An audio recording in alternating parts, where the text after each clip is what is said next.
সম্মানিত উপস্থিতি, আমরা ইতিমধ্যে বাংলাদেশ বেসরকারি শিক্ষা প্রতিষ্ঠানের শিক্ষক কর্মচারীরা সরকারের কাছে আমরা আমাদের ন্যায্য দাবি 20% ঘর ভাড়া, 1500 টাকা চিকিৎসা ভাতার দাবিতে শিক্ষকরা কর্মচারীরা ঢাকায় আন্দোলনে আছেন। সেখানে গতকালকে তারা সে আন্দোলনে অংশগ্রহণ করার পরে শিক্ষকদের এই ন্যায্য দাবি মেনে না নিয়ে বরং শিক্ষকদের উপরে লাঠিপেটা করা হয়েছে।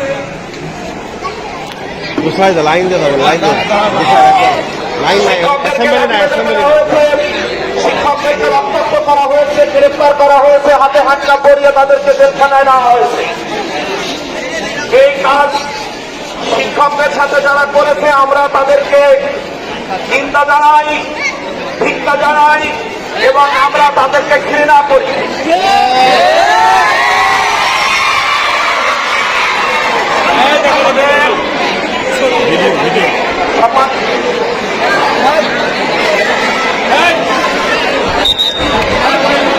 মেয়েরা রোজখানে ছায়া আসো, মেয়েদের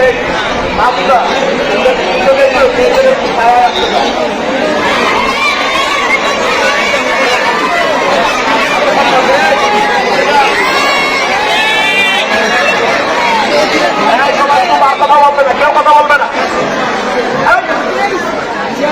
কেউ কথা বলবে না, আমার কথা শোনো। আমরা জুলাই 24-এর আন্দোলন, ছাত্রদের বৈষম্য বিরোধী আন্দোলনের কারণে এদেশ থেকে সৈরিনী সে তার দোসর শহর পালিয়ে যেতে বাধ্য হয়েছে। আমার বিশ্বাস আমরা শিক্ষকরা যদি রাস্তাঘাটে রাজপথে যদি রক্তাক্ত হই তাহলে আমাদের ছাত্ররাও বসে থাকবে না।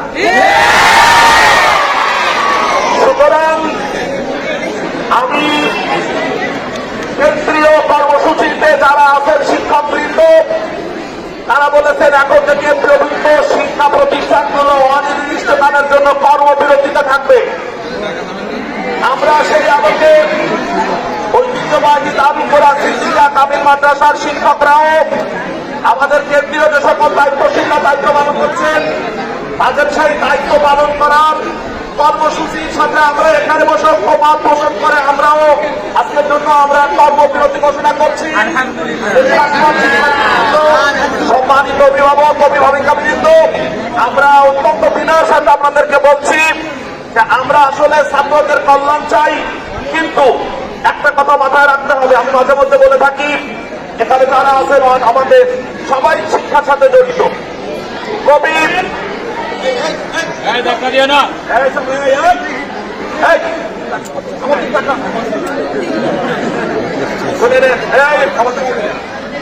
কবি আহমদ শৌকী রাহিমাহুল্লাহ তিনি তার এক কবিতার মধ্যে বলেছেন শিক্ষকের মর্যাদার কথা। তুমনিল মুআল্লিমি ওয়া ফীহি তাবজিলা কাদাল মুআল্লিমু আন ইয়াকুনা রাসূলা। তোমরা শিক্ষকদের সম্মানে দাও এবং শিক্ষকদের পরিপূর্ণ মর্যাদা দাও, কারণ শিক্ষকরা রসুলের কাছাকাছি অবস্থান করেন। আর পৃথিবীতে রসুল আসবেন না, কিন্তু রসুলদের দায়িত্ব শিক্ষকরাই পালন করে।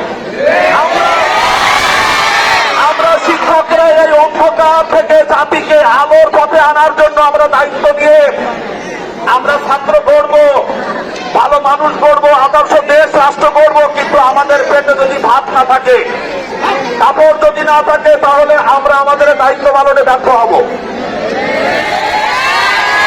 যারা এখানে আছে তোমরা জানো, আমার শিক্ষক ভাই বোনেরা জানেন, বাংলায় একটা কথা আছে ভাব সম্প্রসারণ তোমরা পড়েছো যারা বড় শ্রেণীর, গাভী কবু নিজ দুগ্ধ নাহি করে পান, স্বাস্থ্যদগ্ধ হয়ে করে পরে অন্নদান। দুধ কখনো গাভী কখনো নিজের দুধ খায় না, গাভী সবসময় সবাইকে দুধ খাওয়ায়, কিন্তু গাভীর দেহে দুধ তৈরি করার জন্য গাভীকে খড়, গোটা ঘাস, খোল, পানি খাওয়াতে হয়। শিক্ষক হিসেবে যদি আমাদের কাছে আপনারা দুধ নামক জ্ঞান চান, এলেম চান, যা আমরা ছাত্রদেরকে দান করব, তাহলে অবশ্যই আমাদের পেটের মধ্যে খোল, খড়, কুটা, পানিও দিতে হবে। থাকার জন্য ভালো একটা আস্থাবান গোয়াল ঘর দিতে হবে।